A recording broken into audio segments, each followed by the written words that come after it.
నమస్కారం Shilpa TV news కి స్వాగతం. ముందుగా నేటి ముఖ్యాంశాలు.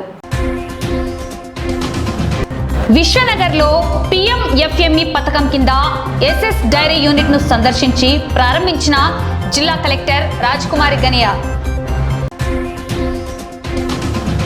ఓటర్ల జాబితా ప్రత్యేక సమగ్ర సవరణ ప్రక్రియను వేగవంతం చేయాలని అధికారులను ఆదేశించిన జిల్లా కలెక్టర్ రాజ్కుమారి గనియా. నంద్యాలలో దద్దరిల్లిన అంగన్వాడీల ఆందోళన, కలెక్టరేట్ కార్యాలయం ముట్టడించిన అంగన్వాడీలు. ప్రథమానందీశ్వర స్వామి దేవస్థాన ఆవరణంలో బిల్వ మొక్కలు నాటే కార్యక్రమం చేపట్టిన మన ఊరు మన గుడి మన బాధ్యత సేవా సంస్థ. నంద్యాలలో ప్రపంచ జనాభా దినోత్సవ ర్యాలీ. పాణ్యంలో ఎన్నికల కమిషన్ స్పెషల్ ఇంటెన్సివ్ రివిజన్ కార్యక్రమం. నంద్యాల మండలం బ్రాహ్మణపల్లె సమీపంలో ఘోర రోడ్డు ప్రమాదం, తల్లి మరియు కూతురు దుర్మరణం.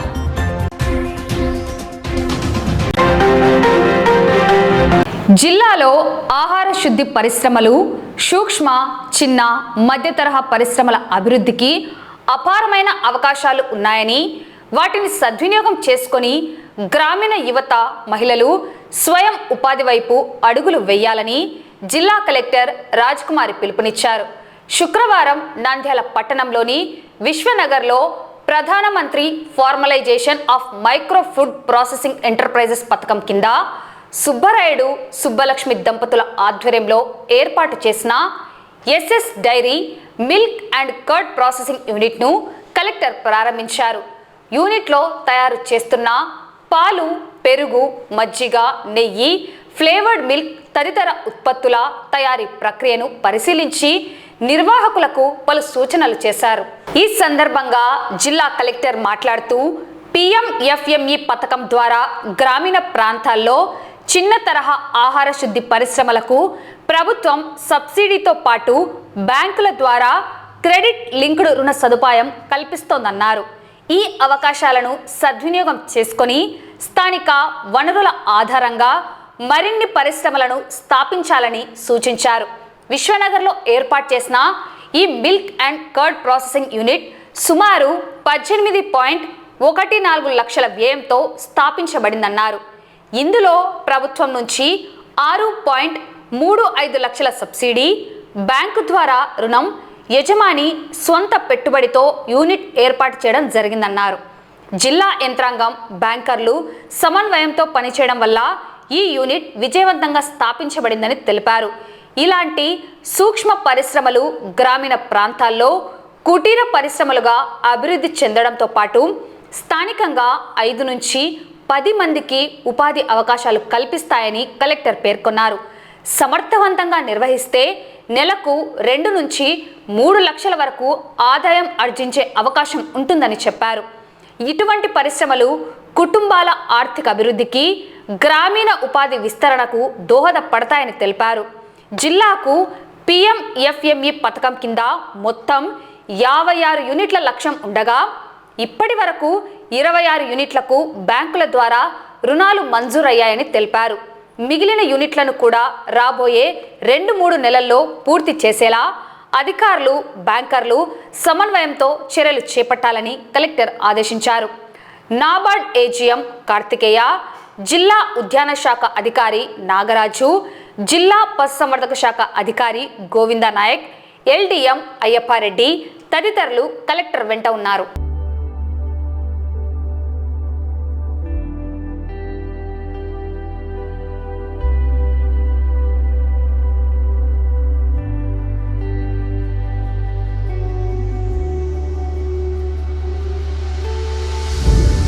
నా పేరు you Nagaraju, executive director food processing, Nandyal జిల్లా. ఈరోజు మరి గౌరవ జిల్లా కలెక్టర్ గారు అదేవిధంగా ఇక్కడికి SS డైరీ యూనిట్ వచ్చి ప్రారంభించడం జరిగింది. ఈ డైరీ యూనిట్ లో ముఖ్యంగా కర్డ్ ఒకటి, ఘీ ఒకటి, butter milk, flavoured milk, butter, ఇవన్నీ మిల్క్ బేస్డ్ వాల్యూ అడిషన్ సంబంధించిన ప్రొడక్ట్స్ అన్ని ఇక్కడ తయారు చేయబడతాయి. గౌరవ జిల్లా కలెక్టర్ గారు కూడా ఇక్కడ లాంచ్ చేయడం జరిగింది. ఈ PMFME లో మీకు తెలిసిందే prime minister formation of micro food processing enterprise programme. ఈ సంవత్సరం మన జిల్లాకు 50 యూనిట్స్ వచ్చాయి. అందులో 26 వరకు గ్రౌండ్ చేయడం జరిగింది. ఇది ముఖ్యంగా జిల్లాలో మరి బ్యాంకర్స్ కోఆర్డినేషన్ తో ఈ ప్రోగ్రామ్ సక్సెస్ఫుల్ చేయడం జరుగుతుంది. ఈ యూనిట్ కి వచ్చేసి మనకు యూనియన్ బ్యాంక్ ఆఫ్ ఇండియా వాళ్ళు మనకు ఈ ప్రోగ్రామ్ కి సపోర్ట్ చేయడం జరిగింది. ఇది it's one of the best project, ఎందుకంటే చాలా బాగా ఎస్టాబ్లిష్ చేయడం జరిగింది. తర్వాత ప్రధాన ఒక జిల్లాకు ఒక ఎంటర్ప్రినర్ యాక్టివిటీ, ఒక ఫ్యామిలీకి 1 ఎంటర్ప్రినర్ యాక్టివిటీ ఉండాలనే ప్రధాన ఉద్దేశంతో ప్రభుత్వం ఈ ప్రోగ్రామ్ ను కూడా ప్రవేశపెట్టడం జరిగింది. ఇందులో government of India and state government 2 combination తో 60-40 రేషియోలో సబ్సిడీ ఇవ్వడం జరుగుతుంది. అండ్ ముఖ్యంగా జిల్లాలో ఈ ప్రాజెక్టు మరి వెటర్నరీ డిపార్ట్మెంట్ యొక్క కోఆపరేషన్ కన్వర్జెన్స్ తో అండ్ ఈరోజు జాయింట్ డైరెక్టర్ అనిమల్ హస్బెండరీ, అదేవిధంగా assistant director animal husbandry MS Reddy గారు, అదేవిధంగా ఎల్డిఎం గారు, బ్యాంక్ మేనేజర్స్, డిడిఎం నబార్డ్ గారు, మేమందరం ఇక్కడ మరి కన్వర్జెన్స్ తో పార్టిసిపేట్ చేసుకుని ఇక్కడ ఈ యూనిట్ ని ప్రారంభించడం జరిగింది. ఫ్యూచర్ లో it's going to be one of the best project. మరి ఈ ప్రాజెక్ట్ ఫ్యూచర్ లో వాళ్ళ ఈ కుటుంబ సభ్యులందరికీ ఈ ఎంటర్ప్రెన్యూర్ యాక్టివిటీ సక్సెస్ఫుల్ గా రన్ అవ్వాలని కోరుకుంటూ థ్యాంక్ యూ అండి. ఈరోజు పిఎంఎఫ్ఎం కింద మనకు milk and curd processing plant ను శాంక్షన్ చేయడం జరిగింది. సార్ గారు అట్నే కలెక్టర్ మేడం గారు వాళ్ళ ప్రోత్సాహంతో ఈరోజు ఫ్యాక్టరీ మొదలు పెట్టినా సార్ గారి ప్రోత్సాహము, యూనియన్ బ్యాంక్ సార్ వాళ్ళకు, కలెక్టర్ మేడానికి, నారా సార్ అందరికి ధన్యవాదాలు తెలుపుకుంటాను. ఎందుకంటే ఎంతో మంది స్కీములు పెడతారు, కానీ దగ్గరుండి నన్ను ముందరికి నడిపి బ్యాంకర్స్ తో కానీ మాట్లాడి వాళ్ళ కోఆపరేటింగ్ చేపించి ఎక్కడ కానీ యూనిట్ కు ఇబ్బంది కలగకుండా వచ్చి మనకు సబ్సిడీ పడినంత వరకు సార్ గారి హెల్ప్ కానీ, కలెక్టర్ మేడం గారి హెల్ప్ కానీ చాలా ఉంది. ఎందుకంటే ఇట్లా ప్రోత్సహిస్తే ఎంతో మంది నిరక్షరాస్యులు జాబులు లేకుండా ఉండాలనే ఇబ్బంది లేకోకుండా ముందుకు సాగిపోతుంది. అలాగే ఒక 10-15 మందికి ప్రోత్సాహంగా వాళ్ళకు ఉద్యోగ అవకాశాలు కూడా కల్పించడం జరుగుతుంది. ఈ సందర్భంగా నేను కలెక్టర్ మేడం గారికి అలాగే నారా సార్ గారికి ధన్యవాదాలు తెలుపుతున్నాను. ఓటర్ల జాబితా ప్రత్యేక సమగ్ర సవరణ ప్రక్రియను నిర్దేశిత గడువులోగా పూర్తి పారదర్శకంగా పూర్తి చేయాలని నంద్యాల జిల్లా కలెక్టర్ రాజకుమారి అధికారులను ఆదేశించారు. దేశంలో ప్రతి అర్హుడికి ఓటు హక్కు కల్పించడంతో పాటు ఎలాంటి తప్పులు లేని పారదర్శక ఓటర్ల జాబితాను రూపొందించడమే ఎన్నికల సంఘం ప్రధాన లక్ష్యమని తెలిపారు. అందుకోసమే ఈ స్పెషల్ ఇంటెన్సివ్ రివిజన్ కార్యక్రమాన్ని అమలు చేస్తున్నట్లు పేర్కొన్నారు. జాబితాలో నమోదైన మరణించిన ఓటర్లు, శాశ్వతంగా వలస వెళ్లిన వారు, 1 కంటే ఎక్కువ చోట్ల పేర్లు ఉన్న డబుల్ ఎంట్రీలపై క్షేత్రస్థాయిలో క్షుణ్ణంగా విచారణ జరపాలని ఆదేశించారు. బూత్ లెవెల్ ఏజెంట్ల ధృవీకరణతో ఈ నెల 12వ తేదీలోపు అర్హత లేని ఓట్లను తొలగించాలని స్పష్టం చేశారు. బిఎల్ఓలు ప్రతి ఇంటిని సందర్శించి ఎన్యూమరేషన్ ఫారాలను సేకరించాలని, వాటిని ఏ రోజుకా రోజు డిజిటలైజేషన్ చేయాలని సూచించారు. విధుల్లో ఎలాంటి పెండింగ్ లేకుండా, నిర్లక్ష్యానికి తావు లేకుండా లక్ష్యాలను పూర్తి చేయాలని అధికారులు సమన్వయంతో పనిచేసి ఎస్ఐఆర్ కార్యక్రమాన్ని విజయవంతం చేయాలని జిల్లా కలెక్టర్ రాజ్కుమారి ఆదేశించారు. ఓటర్లు పూర్తి చేసిన ఎన్యూమరేషన్ ఫారాలను బిఎల్ఓలకు అందజేయాలని కోరారు. ఇప్పటికీ 75% ఎన్యూమరేషన్ ఫారాలను బిఎల్ఓలు తీసుకున్నారని తెలిపారు. మన జిల్లాలో 14 లక్షల మంది ఓటర్స్ ఉన్నారు. ఇప్పటికే మనకి 75% ఎన్యూమరేషన్ ఫామ్స్ తిరిగి వెనక్కి ఇవ్వడం జరిగింది. వాటన్నింటిని కూడా డిజిటైజ్ చేశాము. ఇంకా ఏమన్నా మనకి మిగిలి ఉన్న ఎన్యూమరేషన్ ఫామ్స్ ఎవరన్నా ఊర్లో లేకపోవచ్చు, లేదు అంటే కొంతమంది పర్మనెంట్ గా షిఫ్ట్ అయ్యి ఉండొచ్చు, కొంతమందికి 2 చోట్ల డూప్లికేట్ ఓటర్ గా కూడా ఉండొచ్చు. సో ఇటువంటి ఎన్యూమరేషన్ ఫామ్స్ అన్నింటినీ కూడా ఏ కారణం చేత మనకి వెనక్కి రాలేదు, కొంతమంది డెత్ అయి ఉండొచ్చు, ఏ కారణం చేత వెనక్కి రాలేదు అన్నది చాలా డీటెయిల్డ్ గా వెరిఫై చేసి ASDD list, absent, shifted, death, duplicate list అన్నది మేము రెడీ చేస్తూ ఉన్నాం. సో ప్రజలందరికీ, ముఖ్యంగా కుటుంబ సభ్యులు, మీ కుటుంబంలో ఎవరు ఓటర్స్ గా ఉన్నారో 18 సంవత్సరాలు నిండిన వాళ్ళందరి యొక్క enumeration forms booth level officer కి ఇమీడియట్ గా హ్యాండ్ ఓవర్ చేయవలసిందిగా కోరుతున్నాను. మనం పొలిటికల్ పార్టీ రిప్రజెంటేటివ్స్ అందరూ కూడా బూత్ లెవెల్ ఏజెంట్స్ నియమించారు. వాళ్ళు కూడా ప్రతిరోజు 50 ఫామ్స్ వరకు తీసుకొని వచ్చి ఇవ్వచ్చు. బిఎల్ఎస్ కూడా సహకరించాలని నేను కోరుతున్నాను. మనం 12వ తారీఖులోగా 100% డిజిటైజేషన్ కానీ చేసేస్తే మనము మిగతా 1-2 రోజుల్ని USDD లిస్ట్ పబ్లికేషన్కి చేయడానికి ఉపయోగించుకోవచ్చు. ఎవరెవరు మా BLO ఇచ్చిన ఎన్యూమరేషన్ ఫామ్ తిరిగి ఇవ్వలేదో వెంటనే జిల్లా యంత్రాంగానికి సహకరించి ఫామ్ వెనక్కి ఇవ్వవలసిందిగా పూర్తి వివరాలని నింపి సంతకం చేసి, ఓటరు ఇంట్లో అందుబాటులో లేకపోతే కుటుంబ పెద్ద అన్న సంతకం చేసి ఫామ్ వెనక్కి ఇవ్వాల్సిందిగా కోరుతున్నాను. నంద్యాల జిల్లా కలెక్టరేట్ వద్ద తీవ్ర ఉద్రిక్తత చోటు చేసుకుంది. తమ సమస్యలు పరిష్కరించాలంటూ అంగన్వాడీ కార్యకర్తలు, సహాయకులు కలెక్టరేట్ను ముట్టడించారు. AP anganwadi workers and helpers union ఆధ్వర్యంలో పెద్ద ఎత్తున ర్యాలీగా తరలివచ్చిన అంగన్వాడీలు కలెక్టరేట్ ముఖ ద్వారాన్ని దిగ్బంధించారు. ఎన్నికల సమయంలో తమకు అండగా ఉంటానని, సమస్యలు తీరుస్తానని సీఎం చంద్రబాబు నాయుడు ఇచ్చిన హామీలు ఏమయ్యాయంటూ అంగన్వాడీలు నిప్పులు చెరిగారు. తమ గోడు వినేందుకు కూడా ప్రభుత్వం, అధికారులు సిద్ధంగా లేరంటూ తీవ్ర ఆగ్రహం వ్యక్తం చేశారు. ఇదే సమయంలో కలెక్టరేట్ నుంచి కారులో బయటకు వస్తున్న జిల్లా కలెక్టర్ను కలిసి వినతి పత్రం ఇచ్చేందుకు అంగన్వాడీలు ప్రయత్నించగా పోలీసులు వారిని అత్యంత దారుణంగా అడ్డుకున్నారు. నిరసనకారులను పక్కకు తోసివేయడంతో అక్కడ తీవ్ర తోపులాట జరిగింది.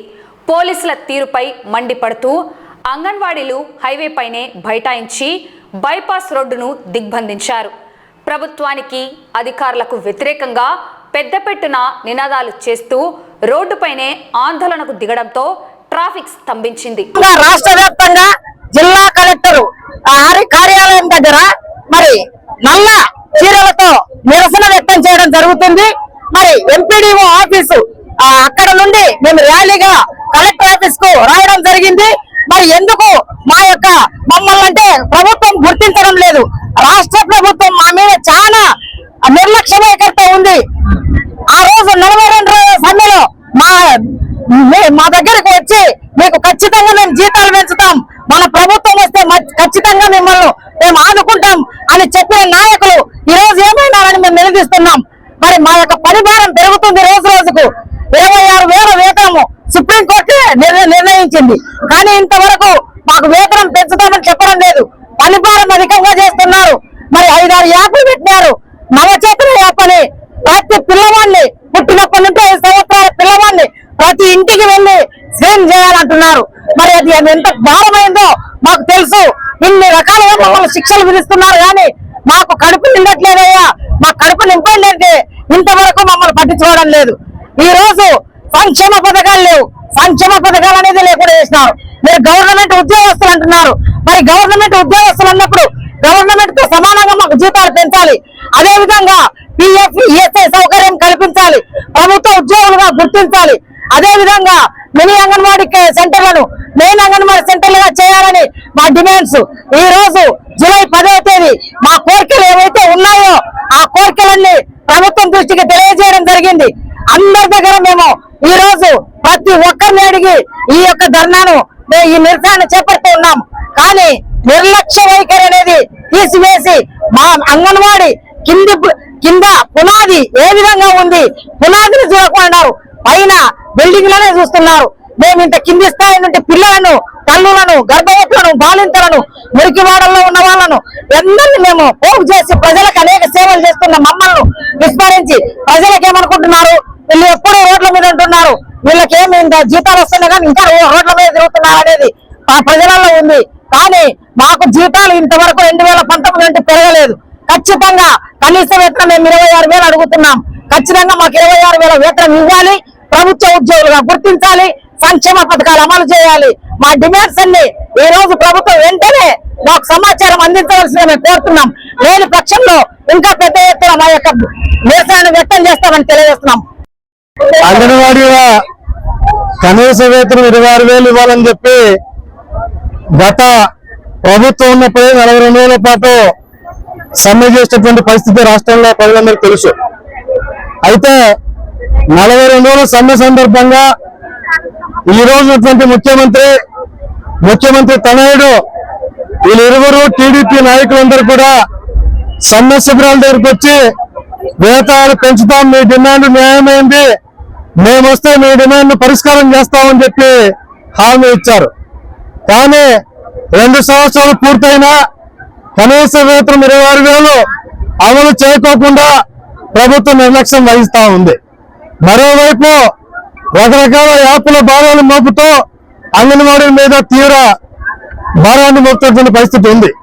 అందుకోసం ఈ 2 సంవత్సరాలుగా ఈ ప్రభుత్వం కూటమి ప్రభుత్వం ఏదైతే హామీ ఇచ్చిందో ఆ హామీని అమలు చేయమని చెప్పి అడుగుతూ ఉన్నాం. ఒకవైపు సుప్రీంకోర్టు అంగన్వాడీలందరినీ ప్రభుత్వ కార్మికులు గుర్తించాలని, వాళ్ళ కనీస వేతనం ఇవ్వాలని, వాటితో పాటు retirement benefits, gratuity, pension, PF, ESI వంటి సౌకర్యాలు కల్పించాలని చెప్పి చెప్పింది. అయినా ఈ కూటమి ప్రభుత్వం పేజీలో పెట్టేసింది. ఈ రోజు అంగన్వాడీల వేతనం పెంచుతామని చెప్పి ఇచ్చేటువంటి హామీ ఏమైందని అడుగుతుంటే ఆర్థిక పరిస్థితి బాగాలేదు, రాష్ట్రం దివాళా తీసిందని పద్ధతిలో మాట్లాడితే గత ప్రభుత్వం మీద విమర్శలు చేయడం తప్ప ఈ ప్రభుత్వం కొత్తగా అంగన్వాడీలకు కానీ ఇతర ప్రభుత్వ ఉద్యోగులకు కానీ ఇతర స్కీమ్ వర్కర్లకు చేసింది ఏమి లేదని స్పష్టంగా అర్థమవుతా ఉంది. గతంలో మేము సమ్మె చేసే మా సమ్మె సందర్భంగా టెంట్ల కాడికి వెతుక్కుంటూ వచ్చారు మా దగ్గరికి. మా టెంట్లో కూర్చున్నారు. మా టెంట్లో కూర్చొని మా ప్రభుత్వం వస్తే మీకు వేతనాలు పెంచుతామని చెప్పేసి వాగ్దానం చేశారు. మళ్ళీ ఈ రోజు ఎమ్మెల్యేలు గెలిచారు, మంత్రులు అయ్యారు. ఈ రోజు ఎక్కడున్నారో వాళ్ళు మాకు అర్థం కావాలి. అంటే వీళ్ళకి అధికారంలో లేకపోతేనే సమస్యలు గుర్తొస్తాయి తప్ప అధికారంలో ఉంటే మాత్రం సమస్యలు గుర్తొచ్చేటువంటి పరిస్థితి లేదు. అంటే భవిష్యత్తులో మీరు అధికారంలో లేకుండా పోవడానికి వేతనాలు పెంచుతారా? అదే మీకు కావాలా? ఒకవేళ మీరు అదే కోరుకుంటే ఖచ్చితంగా జరుగుతుందని చెప్పేసి మేము ఈ సందర్భంగా చెప్తున్నాం. అట్లాగే ఈరోజు అంగన్వాడీలకు తల్లి ఓడి కానీ పిల్లలకు ఓడి కానీ ఏమి సంక్షేమ పథకాలు లేవు. మేమేమో యాప్లో మిమ్మల్ని ఎత్తేసాము, మీరు అప్లై చేసుకోమని చెప్తున్నారు. అప్లై చేసుకుంటేనేమో గవర్నమెంట్ ఉద్యోగులుగా బెట్లో చెప్తుంది. కాబట్టి మోసం చేయడం కాదా ఇది? కాబట్టి అంగన్వాడీలలో వృద్ధులు ఉన్నారు, వికలాంగులు ఉన్నారు, ఒంటరి మహిళలు ఉన్నారు. అట్లాగే పిల్లలను చదివించుకోలేక మీరు ఇచ్చేటువంటి 10,000 జీతానికి చాలా ఇబ్బంది పడుతున్నారు. కాబట్టి ప్రభుత్వ సంక్షేమ పథకాలు అంగన్వాడీలకు రూరల్ టౌన్ అని సంబంధం లేకుండా అమలు చేయాలని చెప్పేసి మేము ఈ సందర్భంగా ప్రభుత్వాన్ని కోరుతున్నాం. ఆ బండి వస్తుంది, ఈ బండి అని వస్తుంది చెప్పేసి కలెక్టర్ మీద మిస్ చేసింది వాళ్ళే. మళ్ళీ మాకు అడ్డం చెప్పింది వాళ్ళు. మేము ఫోటోలు పోజు తీయడానికి వచ్చినామని చెప్తున్నారు. మీ ఫోటోలు పోజు తీయడానికి వచ్చినామా? వస్తుంటే కానీ వాళ్ళు చేసే విధానం ఏంటి? మా మీద లాఠీ చార్జ్ చేస్తారంట. మేము గేటు బిగించినారు, గేటు దూకితే మమ్మల్ని దొబ్బుతారా? కానిస్టేబుల్ వాళ్ళు అంటారు వాళ్ళు చేసుకున్నారు, మేము చేసుకుని ఎంత దూరం పోతుంది? మేము గేట్ దుక్కుతామంటే ఎందుకు దుక్కుతున్నాం? మీరు ఎందుకు మాకు అడ్డం వస్తున్నారు? ఎవరు కట్టేమని చెప్పినారు మీకు? మేము తీసుకున్నామని చెప్పి వాళ్ళు ఇంకా టైట్ కట్టేస్తున్నారు. మా వాళ్ళు గేట్ దుక్కుతుంటే మా మీద తిరిగి దౌర్జన్యం చేస్తున్నారు వాళ్ళు. మళ్ళీ వాళ్ళు చేస్తే మేము ఉన్నామంట. మేము తిరిగి చేస్తే వాళ్ళను సిఐ గారు అయితే ఫోటోలకు ఫోజులు వేయడానికి వచ్చినారా? మీ టైం అయిపోయింది, మీరు వెళ్ళిపోండి అనే తట్టు మాట్లాడుతున్నాడు. మేము మా కడుపులు కానీ మేము నోట్ల మీద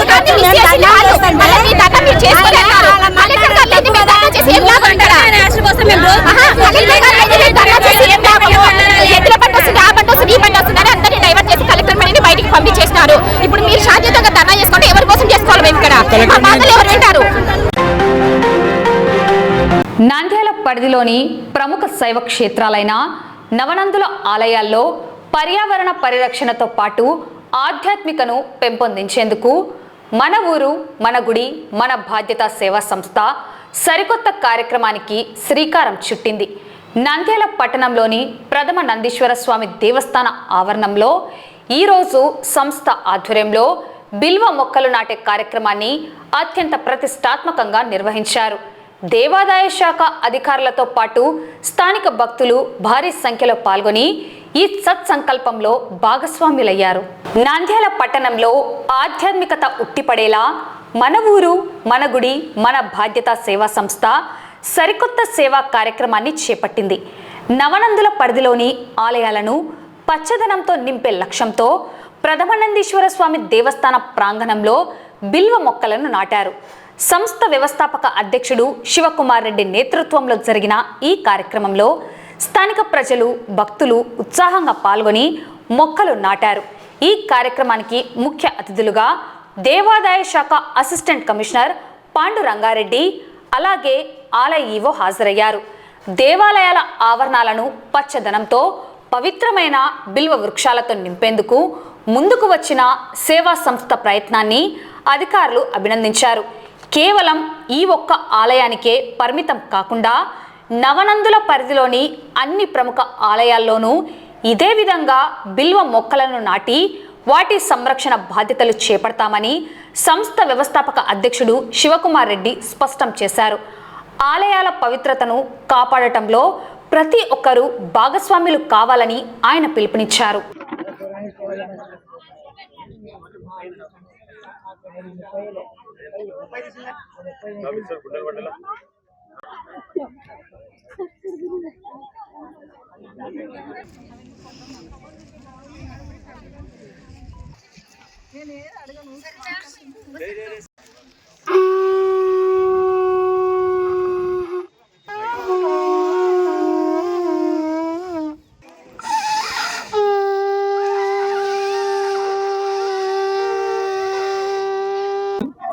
మన ఊరు మన గుడి మన బాధ్యత. ఈరోజు నవనందుల నిలయమైన మన నంద్యాల పరిసర ప్రాంతాల్లో, ముఖ్యంగా నవనందుల ఆలయాల ప్రాంగణాల్లో బిల్వ మొక్కలు నాటే కార్యక్రమాన్ని చేపట్టడం జరిగింది. ఈ పవిత్ర కార్యక్రమాన్ని assistant commissioner endowment sir Panduranga Reddy గారు, అలాగే ప్రథమానంది దేవస్థానం చైర్మన్ గౌరవనీయ చలంబాబు గారు, ఈవో గారు, ఇతర అధికారులు, ప్రజలు, మన ఊరు మన గుడి మన బాధ్యత కార్యకర్తలు అందరూ కలిసి ప్రారంభించడం జరిగింది.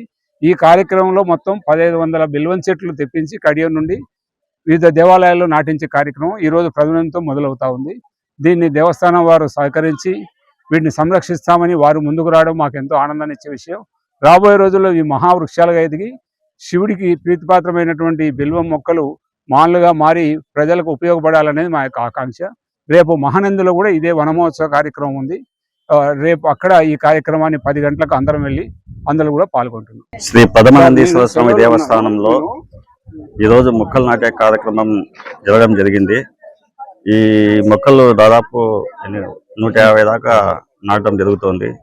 దీన్ని కార్యనిర్వహణాధికారికి చెప్పడం ఏమనగా దీన్ని ఖచ్చితంగా సంరక్షించుకునే బాధ్యత నీదే అని చెప్పి చెప్తున్నాను ఆయనకు. సూర్యనంది ప్లస్ ఇక్కడ రేపు మహానంది ఉన్నాయి. అన్ని దేవస్థానాల్లో సుమారు ఒక 1500 మొక్కలు వచ్చేసి శివకుమార్ రెడ్డి సార్ గారు ప్రొవైడ్ చేయడం జరిగింది. ప్రతి టెంపుల్లో ఎక్కడైతే మనకు దేవతా వృక్షాలే ముఖ్యంగా నాటాలి కాబట్టి అవి నాటే ప్రయత్నాలు మేము చేస్తూ ఉన్నాం.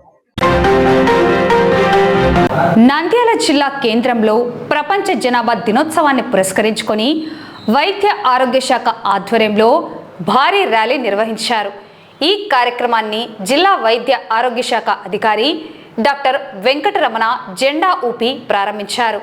జనాభా పెరుగుదల వల్ల కలిగే నష్టాలు, సమాజంపై పడే ప్రభావం గురించి ఈ సందర్భంగా ఆయన ప్రజలకు వివరించారు. జనాభా విస్ఫోటనం వల్ల భవిష్యత్తులో ఎదురయ్యే ఆహార, వసతి, నిరుద్యోగ సమస్యల పట్ల ప్రజలు అప్రమత్తంగా ఉండాలని ఈ సందర్భంగా ఆయన పిలుపునిచ్చారు. చిన్న కుటుంబం చింతలేని కుటుంబం అనే నినాదంతో ప్రజల్లో చైతన్యం తీసుకురావాల్సిన అవసరం ఎంతైనా ఉందన్నారు. ప్రభుత్వాలు అందిస్తున్న కుటుంబ నియంత్రణ పద్ధతులను మరియు ఆరోగ్య పథకాలను ప్రతి ఒక్కరూ సద్వినియోగం చేసుకోవాలని కోరారు. ఈ కార్యక్రమంలో జిల్లాలోని పలువురు ప్రముఖ వైద్యులు, పారామెడికల్ సిబ్బంది, ఆశా కార్యకర్తలు మరియు వైద్య ఆరోగ్య శాఖ అధికారులు పెద్ద సంఖ్యలో పాల్గొన్నారు.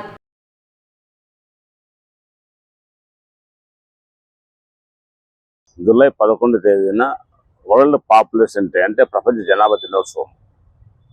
సో ఈ జనాభా అనేది విస్ఫోటనం అయ్యి ఎక్కువ జనాభా పెరగడం వల్ల అనర్థాలు వస్తాయి. తద్వారా ప్రజలకు మెరుగైన జీవన ప్రమాణాలు ఉండవు, అలాగే అన్ని మెరుగైన వసతులు ఉండవు అని చెప్పే ఉద్దేశంతో ఈ జూలై 11న జనాభా తగ్గించడానికి, జనాభాను అదుపులో ఉంచడానికి ఈ కార్యక్రమాన్ని ప్రజల్లో అవగాహన పెంచడానికి ఈ కార్యక్రమం ఏర్పాటు చేశారు. అయితే ప్రస్తుత పరిస్థితులలో మన గౌరవ ముఖ్యమంత్రి వర్యులు నారా చంద్రబాబు నాయుడు గారు పిల్లలను, అంటే టీఎఫ్ఆర్ టోటల్ బెర్త్ రేటు దాదాపుగా మనకు 1.8 ఉంది. అంటే ఒక ఇంట్లో చూసుకుంటే ఒకరు లేక ఇద్దరు మాత్రమే ఉన్నారు, ఇంకా ఒకరే ఉండే కుటుంబాలు ఎక్కువ ఉన్నాయి.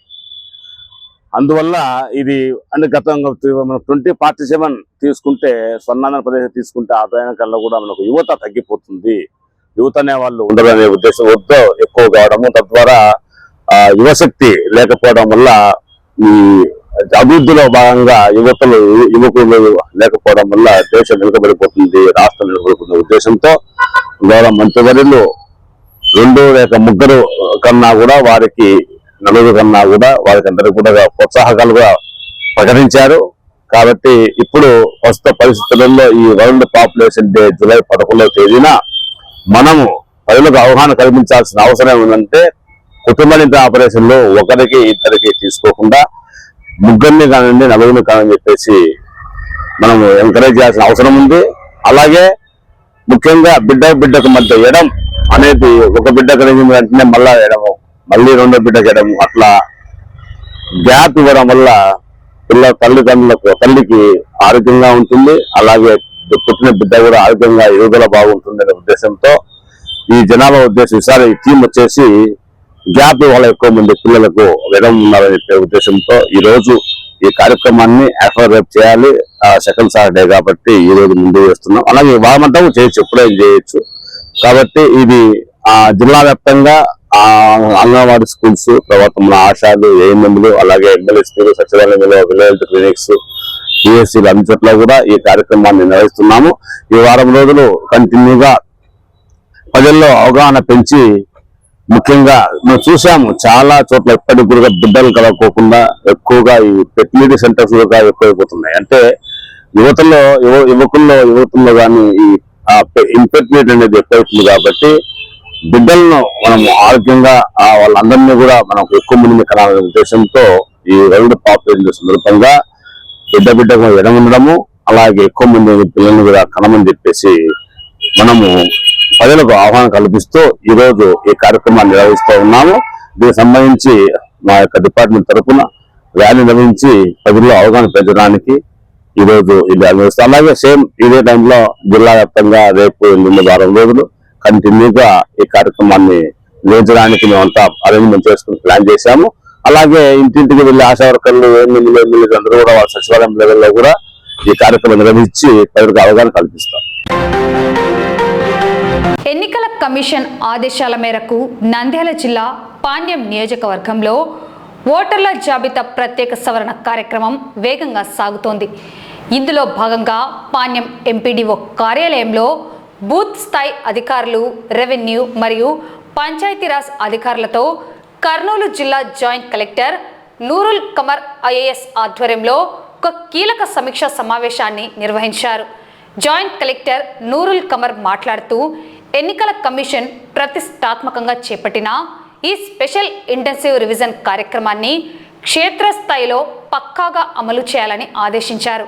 అర్హులైన ప్రతి ఒక్కరికి ఓటు హక్కు కల్పించేలా జాబితాలో తప్పులు లేకుండా చూసుకోవాల్సిన బాధ్యత అధికారులపై ఉందన్నారు. ముఖ్యంగా ఎంఆర్ఓ, ఎంపీడీఓలు నిరంతరం పర్యవేక్షిస్తూ బిఎల్ఓలకు తగిన దిశానిర్దేశం చేయాలని సూచించారు. క్షేత్రస్థాయి పరిశీలనలో ఎలాంటి అజాగ్రత్త వహించినా సహించేదే లేదని జేసీ హెచ్చరించారు. ఈ కార్యక్రమంలో వివిధ విభాగాల ప్రభుత్వ అధికారులు, అనధికారులు మరియు నియోజకవర్గ పరిధిలోని బిఎల్ఓలు పెద్ద సంఖ్యలో పాల్గొన్నారు.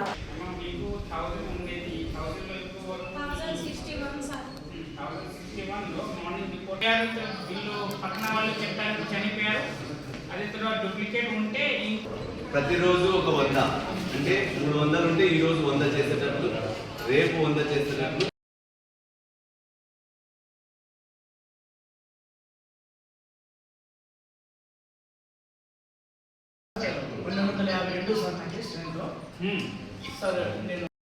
జరిగింది. ఇప్పుడు పట్నం వాళ్ళు చెప్తారు ఇక్కడ నుంచి బెంగళూరు వెళ్ళిపోయారు కానీ కర్నూలు వెళ్ళిపోయారు, వీళ్ళు రేస్ అయ్యారు, ఇప్పుడు అక్కడ వెళ్ళిపోయారు, అలా చెప్తే షిఫ్ట్ అయింది. ఈ ఏరియాలో గ్రామంలో ఫర్ ఎగ్జాంపుల్ పాణ్యం అన్ట్రేసబుల్ ఉండకూడదు. ఏమి ఉన్నాయి షిఫ్టెడ్, డెత్ ఆర్ డూప్లికేట్, అదే మాత్రమే చేయాలి. కొంచెం 1-2% అన్ట్రేసబుల్ ఉన్నారు, వీ కెన్ అండర్స్టాండ్, ఓకే, అది కోసం అది గురించి ఎవరు తెలియదు. కానీ మెయిన్లీ ఇక్కడ షిఫ్టెడ్, అది తర్వాత డెత్ అండ్ డూప్లికేట్, ఇవి కాకుండా అన్ని ఫామ్స్ డిజిటలైజ్ చేయాలి. ఒకసారి చెప్పండి, 61% ఉన్న 288 ఎవరు ఉన్నారు? 40%. నంద్యాల మండలం బ్రాహ్మణపల్లె సమీపంలో ఘోర రోడ్డు ప్రమాదం సంభవించింది. ఈ దుర్ఘటనలో తల్లి మరియు కూతురు దుర్మరణం చెందారు. వివరాలు ఇలా ఉన్నాయి. పాణ్యం మండలం గోనవరం గ్రామానికి చెందిన తిమ్మపోగు లలితమ్మ మరియు తిమ్మపోగు లక్ష్మి నంద్యాల నుండి కుటుంబ సభ్యులు స్వంత గ్రామానికి బైక్పై వెళ్తుండగా ఎదురుగా వస్తున్న టిప్పర్ ద్విచక్ర వాహనాన్ని ఢీకొనగా బైక్పై ఉన్న తిమ్మపోగు లలితమ్మ భర్త ప్రమాదం నుండి త్రుటిలో తప్పించుకొనగా లలితమ్మ మరియు లక్ష్మి టిప్పర్ కింద పడి నుజ్జునుజ్జయ్యారు. అక్కడికక్కడే ప్రాణాలు వదిలారు. పోలీసులు కేసు నమోదు చేసుకుని దర్యాప్తు చేస్తున్నారు. వార్తలు ముగించే ముందు ముఖ్యాంశాలు మరోసారి.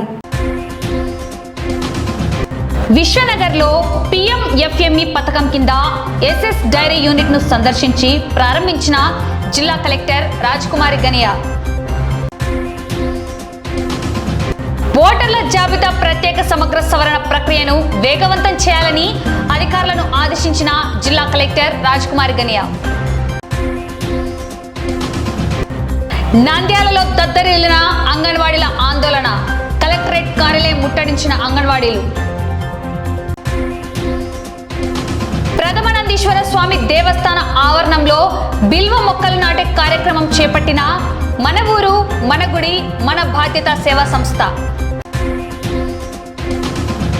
నంద్యాలలో ప్రపంచ జనాభా దినోత్సవ ర్యాలీ.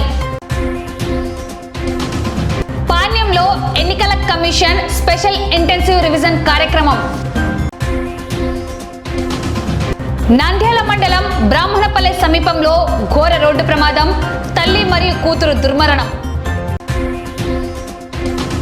ఈ వార్తలు ఇంతటితో సమాప్తం. నమస్కారం.